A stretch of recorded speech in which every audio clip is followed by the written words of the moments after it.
This presentation will discuss Abraham Maslow's work on synergy from his book Ambition in Maslow on Management. Specifically, his focus on enlightened economics and management begs the question of unselfishness versus selfishness. The question becomes, is it possible to combine these two, to have individuals in the workplace or in an environment that are unselfish at the same time they are selfish? Enlightened management is similar to McGregor's Y theory. McGregor's Y theory held several assumptions that gave the benefit of the doubt to workers, to individuals, that showed that innately individuals are committed to objections that are in front of them, that they are motivated individuals, compared to his earlier theory, Theory X, which stated basically that individuals were not capable of motivation without some type of reward.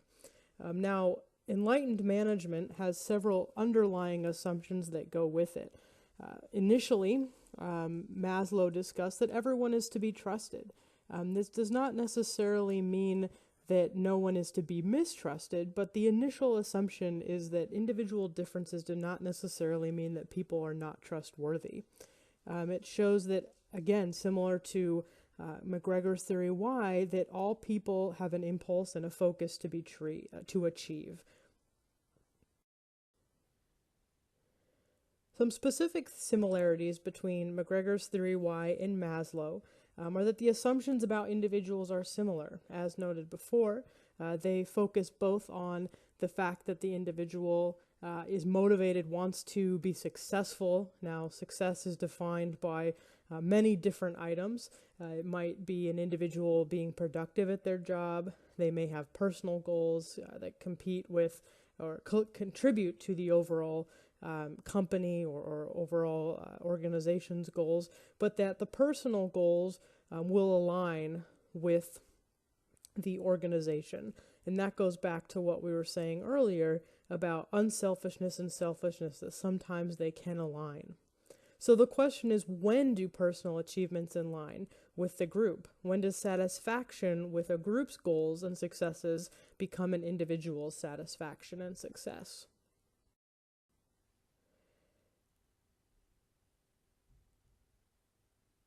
The nature of ambition. Now, individuals are ambitious by nature. One thing that I believe Maslow fails to realize on the larger scale is that individuals are ambitious. They will, first and foremost, look out for themselves in most cases, especially on a large scale, which we'll discuss later. Many cultures and individuals do believe, though, and get pleasure from the fact, as Maslow wrote, that their individual pleasure and success is tied to the success and pleasure of others. Now, when that is the case, then the success with an individual is tied directly to the group. But Maslow doesn't quite take the full nature of ambition for individuals into consideration, that ultimately, in most cases, people, when it comes down to it, are out for their individual successes and goals, and will only align with the organization if their goals align with the organization overall. The concept that Maslow discussed of synergy is a combined effort in which the goals of an individual do align with the goals of an organization. He references many examples of this that we will discuss later, but it has very many assumptions, and that synergy is not always simple, that it comes down to the human resources of an organization or a culture or a company, that people have to believe that they are connected to each other, that they have a strong emphasis on personal responsibility within the group, and that their individual success is tied to the success of the group as a whole. Now, one of the examples that is discussed in Maslow in management is the Blackfoot Nation as a culture. One of the main focus areas of the Blackfoot culture that stood out is their overall focus on generosity as a culture. It's a paid for high virtue. Giving assets and knowledge, property, was something that was brought on to each individual with a sense of belonging and a high prestige activity. If someone gave away something of theirs to someone else, they were viewed very highly in the Blackfoot culture and still are today. Studies found that tribal members overall suffered from less self-doubt than individuals, than from other folks from more competitive walks of life. And so this focus on personal responsibility as part of the group shows that individuals and members of the Blackfoot Nation overall suffer less doubt from themselves because of this kind of giving nature.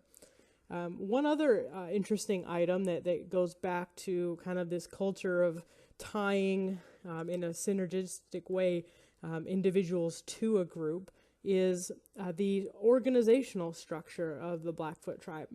It doesn't have general leaders with power, general power, such as, for example, the United States, which has a three-branch system of government. Rather, there are different leaders for different functions that run kind of separately from each other. There's less of a hierarchical structure than more of a kind of overall general kind of areas that oversee different components of the tribe's functions. Now, the question then becomes, is this model of synergy and tying individual success and function to the success and function of the larger group, is it functional on a larger scale, such as large countries, nation states, or other examples? Now, some other examples of synergistic structures, again, the Blackfoot Nation in Israel is famous for kibbutzim, which are collective farms that function in a way, again, a very kind of socialist or communistic sense that people live together in a collective, commune with each other. Everyone contributes something to the group. Now, kibbutzim, similar to a Blackfoot Nation example, are small scale. They are maybe hundreds of people, or even potentially a couple of thousand, but maybe scattered around, an example of Blackfoot. But they're not the massive land scale as we see, for example, with the Soviet Union and communism as an example of a structure.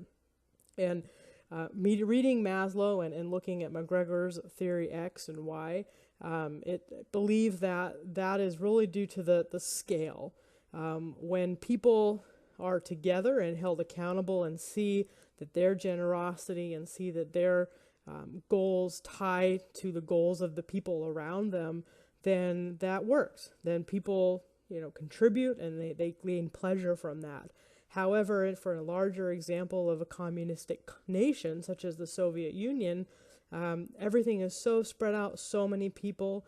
There's the flaw of the assumption that all humans are out for the good of humanity, but that's not always the case. And when there's a large environment such as the Soviet Union, the flaw of human nature comes into play and unfortunately distracts from the benefits of living in an environment with a synergy, such as you would see with Blackfoot Indians as well as the kibbutzim in Israel.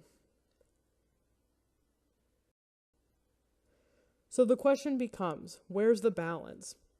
Where can Maslow's work in assuming that individuals want to be engaged, they want to admire themselves, they want to admire each other, that they want to further themselves as well as the organization, when does that get overrun with their own individual self-interest?